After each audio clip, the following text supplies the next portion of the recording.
Think about the last time someone handed you a red juicy apple. You reached out for it, you took a bite, and you probably experienced a tart flavor.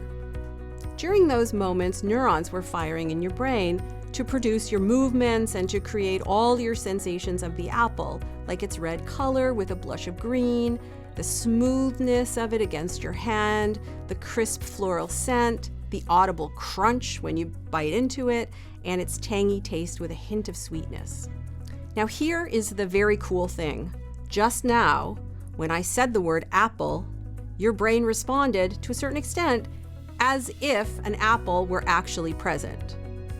That is, your brain combined bits and pieces of previous apples that you've seen and tasted.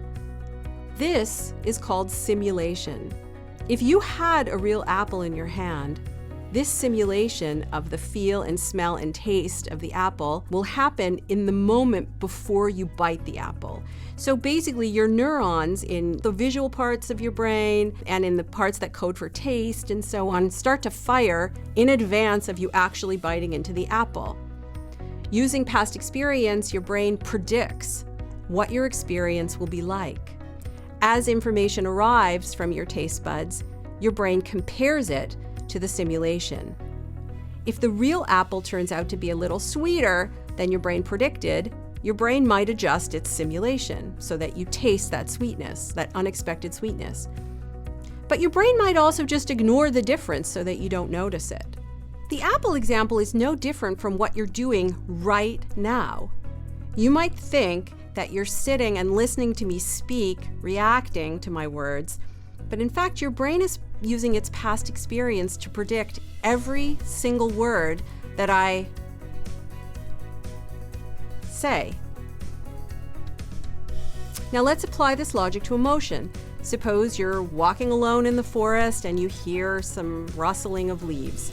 As always, your brain will launch predictions. In this example, your brain will predict that there's a snake nearby. It begins to simulate the sights and sounds of a snake and prepares your body for action, say, to run. These predictions translate into feeling. For example, your heart rate goes up, and maybe you begin to breathe more deeply, and you might feel agitated. So what happens next? Well, there are three possibilities. Maybe the snake slithers out from the bush, the sensory input matches your prediction, and so you run. Fear becomes your brain's best guess for what just caused those sensations based on your past experience, that is the last time you were walking in the forest. But maybe no snake is present. Maybe the leaves were just rustling because of the wind. In this case, your brain might correct its prediction and you won't see the snake. But because of your original simulation, you'll still feel agitated and you'll make sense of that feeling in some other way. Here's the really strange part. It's even possible that when there's no snake present, you will see one anyway. It's similar to experiencing an optical illusion like this one. There is no white square in this picture, but your brain is simulating one so you actually see it.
Training the mind is often quite different to how people imagine it to be.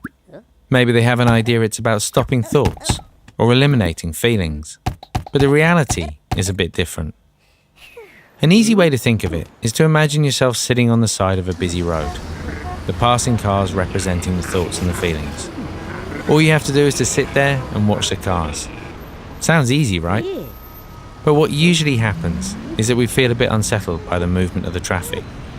So we run out into the road and try and stop the cars, or maybe even chase after a few, forgetting that the idea was to just sit here. And of course, all of this running around only adds to the feeling of restlessness in the mind. So training the mind is about changing our relationship with the passing thoughts and feelings, learning how to view them with a little more perspective. And when we do this, we naturally find a place of calm. Will we sometimes forget the idea of the exercise and become distracted? Of course we will. But as soon as we remember, here we are, back on the side of the road again, just watching the traffic go by, perfectly at ease in both body and mind.